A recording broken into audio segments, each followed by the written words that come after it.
Corona योद्धांकु राष्ट्रीय मर्यादा प्रदान कला स्थानीय प्रशासन। गंजाम भंजनगर कोरोना महामारी रे मृत्युवरण करिथिबा भंजनगर उपखंड मेडिकल रो वरिष्ठ डाक्तर शिशिर कुमार सावतंकु स्थानीय मेडिकल परिसर रे राष्ट्रीय मर्यादा सह गार्ड ऑफ ऑनर प्रदान करा जायछि।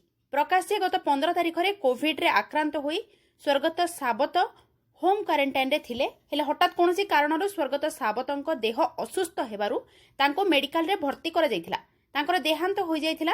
एहा परे तांकर एकमात्र पुओ बेंगालुरु आसीबा परे मेडिकल परिसर रे उपजिलापाल राजेंद्र मिंज, गंजाम सीडीएमओ, मेडिकल परिचालक विचित्र पाणिग्राही, मेडिकल अधीक्षक सीतांशु शेखर शतपथी, थाना अधिकारी सुदीप्त कुमार साहूंक समेत समस्त मेडिकल कर्मचारी और पुलिस कर्मचारी माने उपस्थित रही राष्ट्रीय मर्यादा सह गार्ड ऑफ ऑनर प्रदान करी अंतिम विदाय करा जायथिला।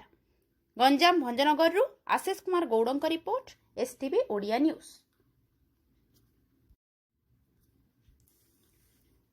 कोरोना योद्धांकु राष्ट्रीय कोविड-19 भाइरस आक्रांत होगी गतकाली 2022 तेणु कोविड हिसाब से जहाँ प्रोटोकॉल अच्छे से अनुसार गार्ड ऑफ ऑनर दिया सहित आम जिलापाल गोटे मेसेज पठे से मेसेज आम शुणी।